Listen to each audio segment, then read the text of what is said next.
hablado sobre el tratamiento quirúrgico de la glándula tiroides, realizando la tiroidectomía, en muchos de los casos total. Esta cirugía tiene algunas complicaciones postquirúrgicas específicas. Entre ellas tenemos la hemorragia. Ya hemos dicho que son glándulas muy bien irrigadas, entonces la hemorragia es frecuente y se debe tener mucho cuidado en realizar una adecuada hemostasia. Si no hay una adecuada hemostasia, en el postoperatorio inmediato se puede producir un hematoma sofocante. En ese caso, el tratamiento es apertura y drenaje del área quirúrgica y la realización de hemostasia. Y se pueden utilizar corticoides para disminuir el edema laríngeo. Otra complicación es la lesión nerviosa. La más frecuente y grave es la lesión del laríngeo recurrente, pero también, como dijimos, se puede lesionar el ramo laríngeo superior en su ramo externo. La lesión del nervio laríngeo recurrente es grave cuando se produce en forma bilateral. Ya sabemos que este nervio inerva la musculatura y también las cuerdas vocales. Entonces el paciente puede quedarse con la parte de la laringe cerrada y no va a poder respirar. En ese caso se debe utilizar la administración del tubo de anestesia que se debe quedar dentro de la laringe y posteriormente realizar una traqueostomía.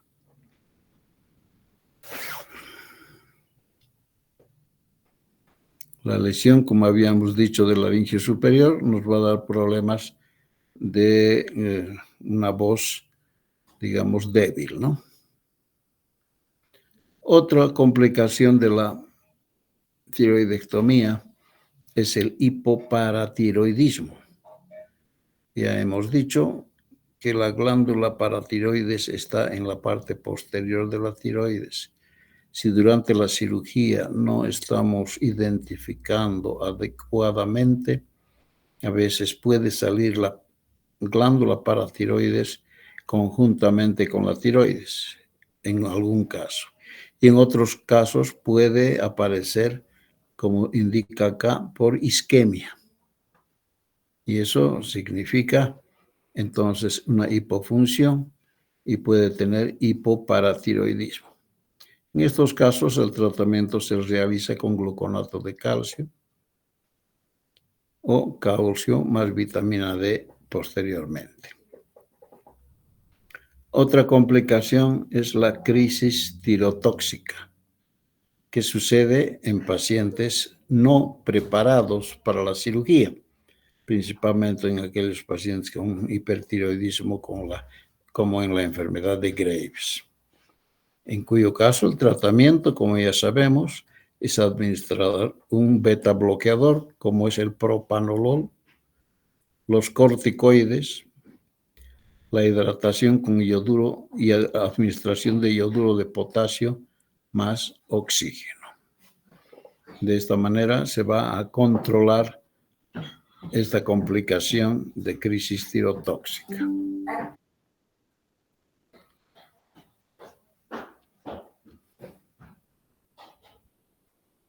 Bien, ahora vamos a ver el manejo de los grupos ganglionares en estos casos de cáncer de tiroides.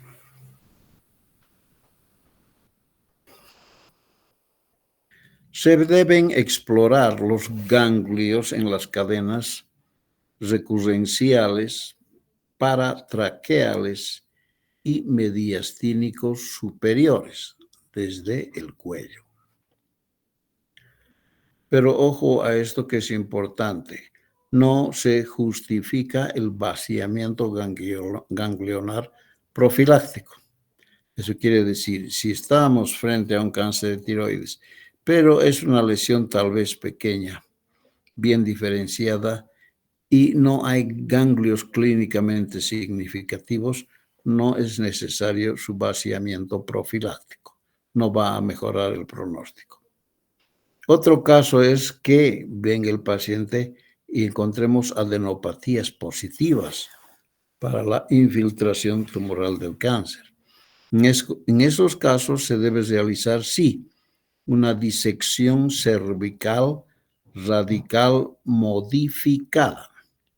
Quiere decir esto, una disección radical modificada, la extirpación de todos los ganglios cervicales y de las cadenas yuglocarotídeas y laterales, pero preservando el nervio espinal accesorio, preservando la vena yugular interna y preservando el músculo esternocleidomastoideo, a menos que estén invadidos por tumor.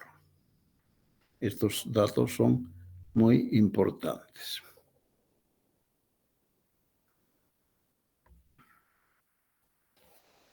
Entonces, esta disección cervical radical modificada se debe realizar en aquellos pacientes portadores de carcinomas papilares, foliculares y con ganglios positivos. En los carcinomas de células de Hartley, con ganglios positivos. En los carcinomas medulares, en todos los estadios, porque el pronóstico es un tanto complicado con el medular. Y peor aún con el carcinoma indiferenciado. Se debe realizar la disección cervical, pero cuando este paciente no tenga metástasis a distancia. Porque si tiene metástasis a distancia, no justifica retirar los ganglios porque va a continuar con enfermedad.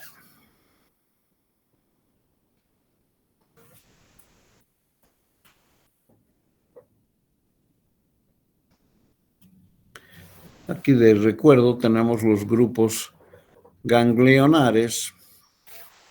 Como ya sabemos, son 7 grupos a nivel del cuello. Primero, el nivel 1 son los ganglios submentonianos, el grupo A y el grupo B, que están en la parte interna y externa. Luego tenemos el grupo de las cadenas yugulocarotídeas. En el grupo ganglionar yugulocarotídeo alto es el 2, el medio es el 3 y el inferior es el grupo 4. Posteriormente tenemos en la parte triangular posterior del cuello el grupo número 5, como están viendo acá en la figura. Luego tenemos el grupo 6, que son los ganglios que se encuentran en la parte central del cuello, ¿no es cierto? Y finalmente los retrotraqueales, los retroesternales, el grupo 7, que es el último. Y de esta manera se va a completar todos los grupos ganglionares cervicales.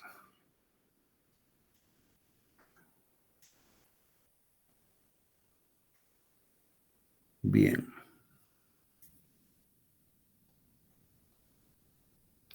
Una vez que hemos realizado el tratamiento de estos pacientes con cáncer de tiroides, tenemos que hacer una evaluación. Tenemos que decir a la familia del paciente cuál va a ser su pronóstico del paciente. El pronóstico de ese paciente con cáncer de tiroides va a estar dado por diferentes aspectos. Entre ellos, primero, por el tipo histológico. Ya sabemos que entre los tipos histológicos tenemos el bien diferenciado, que incluye al carcinoma papilar y folicular de tiroides. Estos van a tener un buen pronóstico. El carcinoma medular va a tener un pronóstico intermedio. Y finalmente, el indiferenciado va a tener un mal pronóstico. Otro aspecto a tomar en cuenta para hablar de pronóstico es la edad. Nos va a mostrar una sobrevida a 20 años según la edad. En aquellos pacientes menores a 45 años, el pronóstico es del 96%. Vean ustedes, muy bueno. En aquellos que pasan de 45 años, entonces baja a 70%. Otra variable es el sexo. Según el sexo, entonces, en mujeres el pronóstico es un tanto mejor, a un 86%. Y en los hombres baja a un 79%.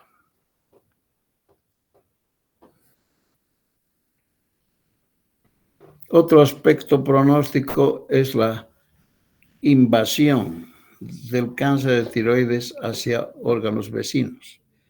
O sea, que sale de la glándula tiroides, o otros casos no salen de la glándula tiroides.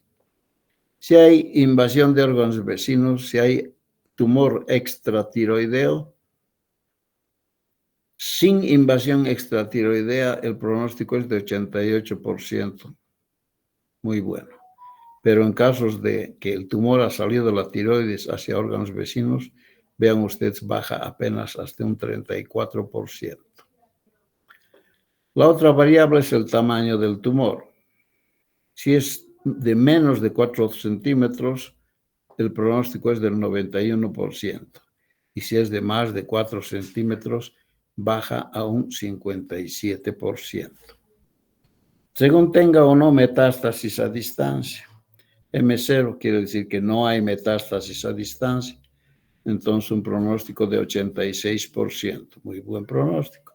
Y si ya tiene metástasis a distancia, llámese hígado, llámese pulmón, cerebro, baja a un 43%.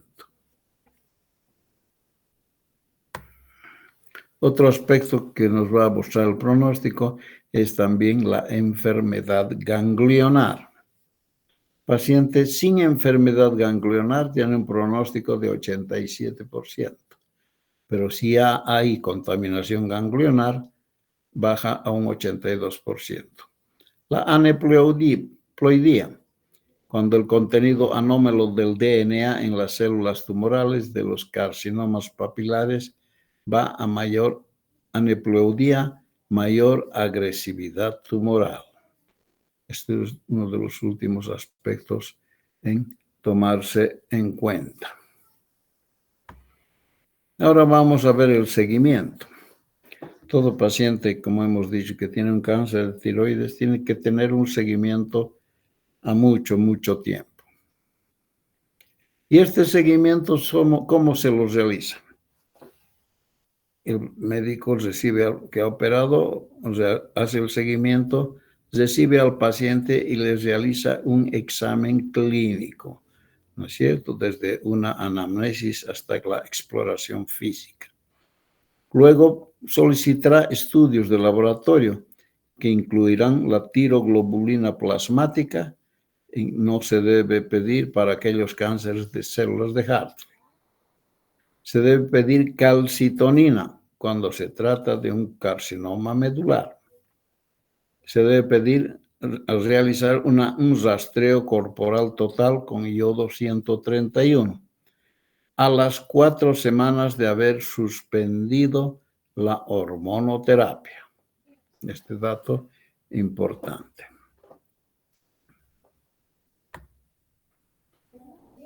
Y finalmente, el seguimiento se realiza con dos aspectos importantes. El primero es la supresión de la hormona tiroestimulante, dando al paciente hormona tiroidea. Se debe llegar a una dosis adecuada. La hormona tiroidea, ¿qué hace? Va a suprimir, va a evitar que la glándula, que la hipófisis produzca hormona tiroestimulante, porque si esto es producida por la hipófisis, va a estimular a la glándula tiroides y puede producir nuevamente recurrencias. Entonces, la administración de hormona tiroidea disminuye la recurrencia. ¿Por qué mecanismo? Por supresión de la hormona tiroestimulante.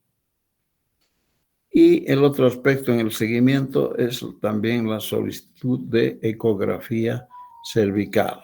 Entonces hay que ver si no hay nuevo desarrollo de tumores a nivel de donde estaba localizado la tiroides que fue operada.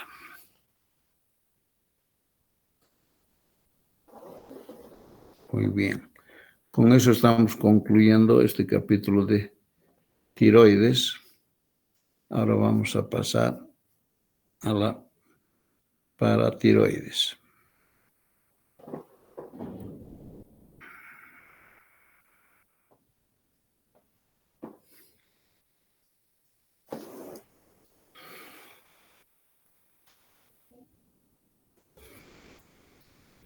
Bien. Las glándulas paratiroides, entonces. ¿Cuál será la importancia quirúrgica, entonces, de estas glándulas paratiroides? Su importancia quirúrgica radica en que es una forma terapéutica de la enfermedad denominado hiperparatiroidismo sintomático.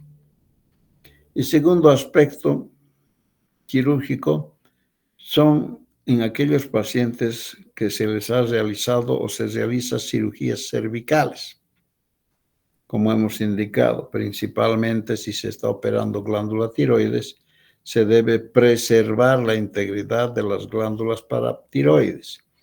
Como hemos explicado en la cirugía, se debe identificar y preservar estas glándulas, que ya sabemos que hay 4, ¿no? Entonces basta tener una que no haya tenido ningún problema y vamos a presentar a un paciente con calcios normales. Entonces, preservar la integridad. Nos sigue mostrando la diapositiva de cáncer de tiroides. ¿Sigue? Sigue la diapositiva de cáncer de tiroides, no está la de otro tema. A ver, ya.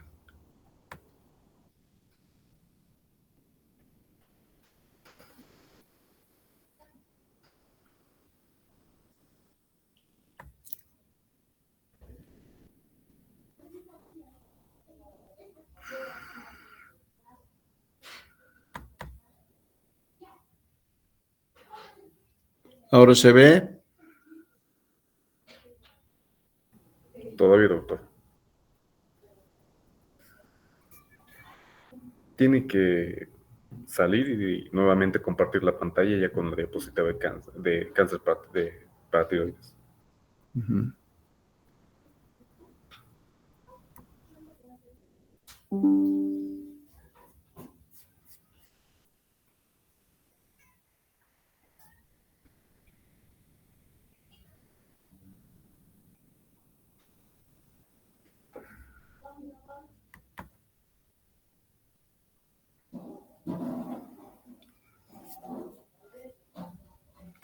¿Se ve?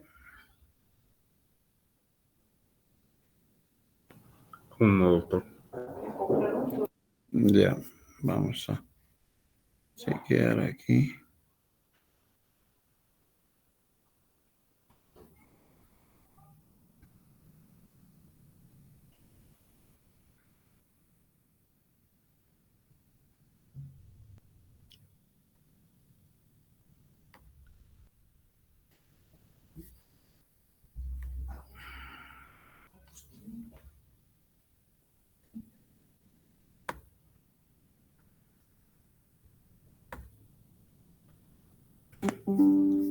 ¿Ahora se ve? Ahora sí, doctor, sí se ve. Gracias.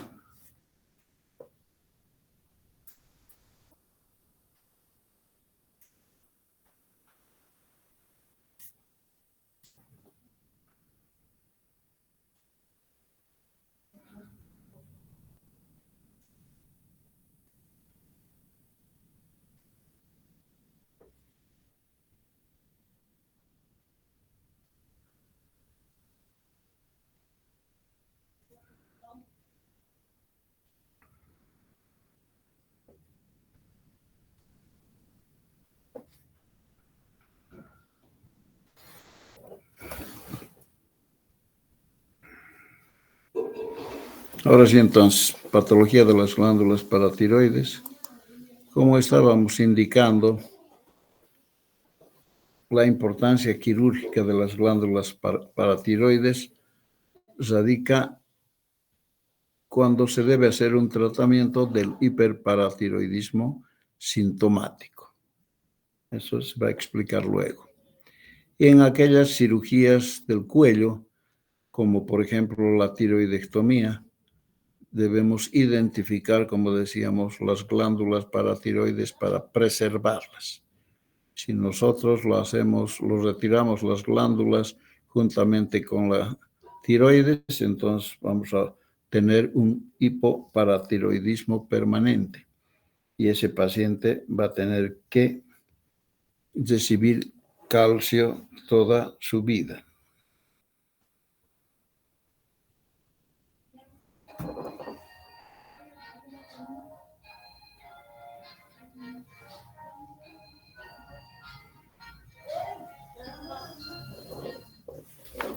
Bien.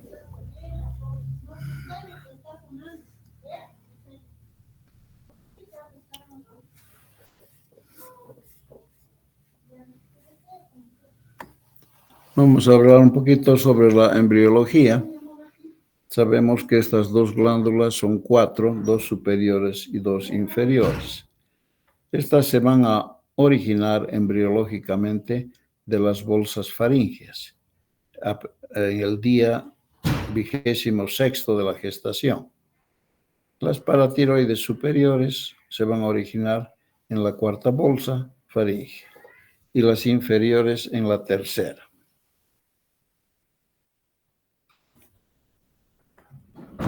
Dentro de la anatomía, ya recuerdan, hemos visto esta misma figura, esta diapositiva, donde se identifican las glándulas paratiroides en la parte posterior de la tiroides. Vemos acá puntualmente 1, 2 y las inferiores 1 y 2, ¿no es cierto? En una vista lateral también tenemos aquí las glándulas paratiroides superiores e inferiores. Hay otros casos que pueden haber hasta 6 glándulas. Estas glándulas paratiroides reciben una irrigación a partir de la arteria tiroidea inferior. Y estas glandulitas tienen un tamaño entre 5 a 7 milímetros por 3 a 4 milímetros y por 0,5 a 2 milímetros.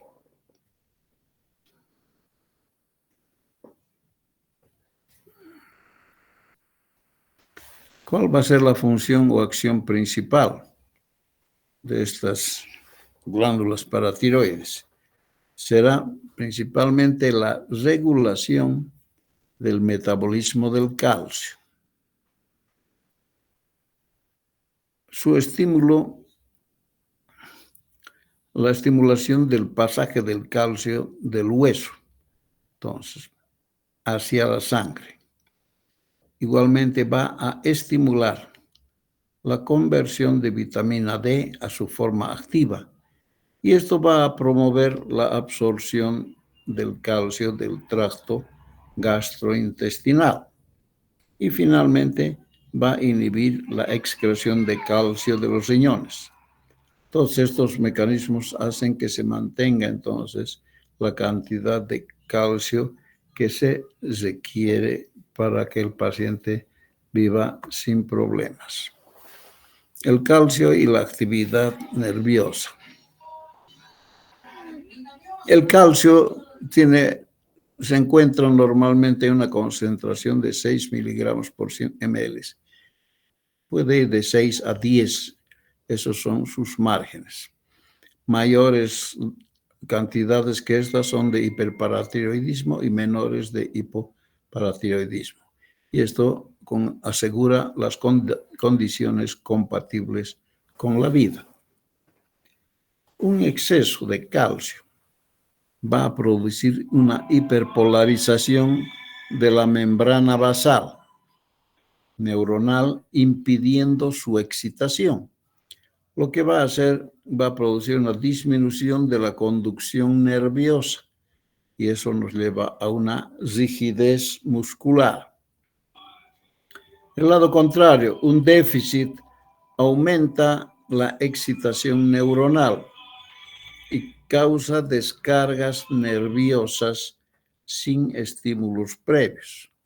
Los músculos se contraen espasmódicamente e incontroladamente. Si el déficit fuese muy marcado, puede producir tetania. ¿Cuáles van a ser entonces los trastornos de las glándulas paratiroides? Primero tenemos el hiperparatiroidismo. Y el hiperparatiroidismo puede ser primario o secundario. En caso de ser un hiperparatiroidismo primario, su etiología puede ser desconocida. Entre los casos conocidos tenemos que se trate de una enfermedad adenomatosa, o sea, parecer una lesión tumoral, como se ve en la figura, un adenoma de esta glándula, en cuyo caso existen síntomas de hipercalcemia, se está produciendo mucho calcio.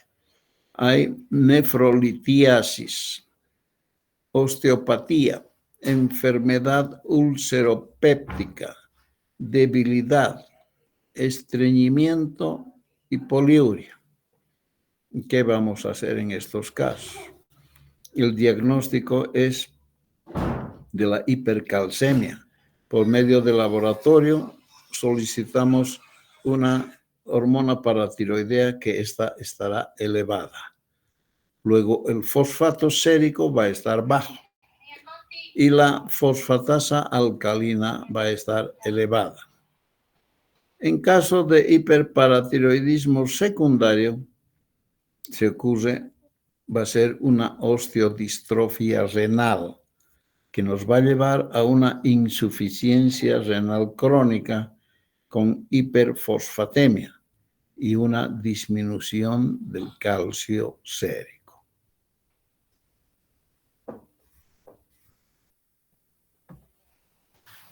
¿Cuál va a ser nuestra forma terapéutica, nuestra estrategia terapéutica? Cuando tenemos un paciente con esas características de datos de hiperparatiroidismo, primero hacemos entonces una localización preoperatoria de una lesión en la glándula paratiroides. Y para esto utilizamos una gammagrafía con sustancia como es el tecnesio 99, con cestamibio, en cuyo caso entonces va a entrar la sustancia radiactiva a la sangre y va a ir a localizar las paratiroides. Si alguna de ellas está muy crecida, nos las va a mostrar. También se realiza una cuantificación intraoperatoria de hormona paratiroidea. En la cirugía se puede hacer de una forma absolutamente abierta o también se puede hacer, como ya tenemos identificado la glándula que está causando el problema, o una superior o una inferior, podemos realizar una exploración videoscópica del cuello y de esta manera se realiza la paratiroidectomía, como se ve aquí en la figura. Se está sacando una lesión, un adenoma de una de las paratiroides. Y el resultado estético es muy bueno. Últimamente se está realizando este tipo de operación. Y luego tenemos el hipoparatiroidismo, lo contrario, ¿no? En cuyo caso vamos a tener lesión de las paratiroides. Y esto puede ser de un origen idiopático, no conocido. Sus síntomas van a ser la excitabilidad neuromuscular, el adormecimiento y el hormigueo peribucal tanto en manos como pies. Vamos a tener dos signos característicos. Uno es el signo de Chivostek, en el cual puede percutir la musculatura en la cara y vamos a tener una desviación de la comisura al lado que se está percutiendo, así como cierre ocular. Es el Chivostek positivo. Y el Trousseau, que se coloca un manguito en el miembro superior y vamos a tener una contracción y una flexión del carpo. Ese signo de Trousseau positivo. El tratamiento en esos casos, estamos en una fase aguda, se debe utilizar gluconato de calcio en forma endovenosa hasta mejorar los síntomas y posteriormente se administra ya por vía oral el calcio juntamente con vitamina D. Ese sea el tratamiento ya en la forma crónica, tratamiento que se puede realizar en pacientes tiroidectomizados que se ha retirado la glándula paratiroides. ¿Tienen alguna pregunta, jóvenes?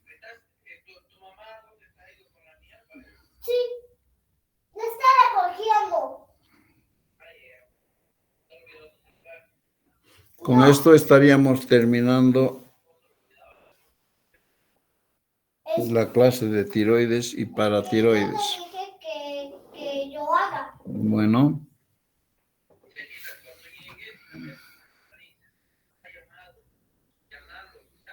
Ya.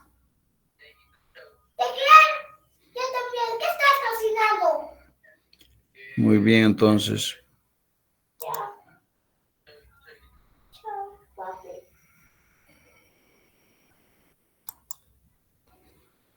Si no hay nada más. Hasta luego, entonces. Hasta luego, doctor. Hasta luego. Hasta luego. Chao, Doctor, chao. gracias.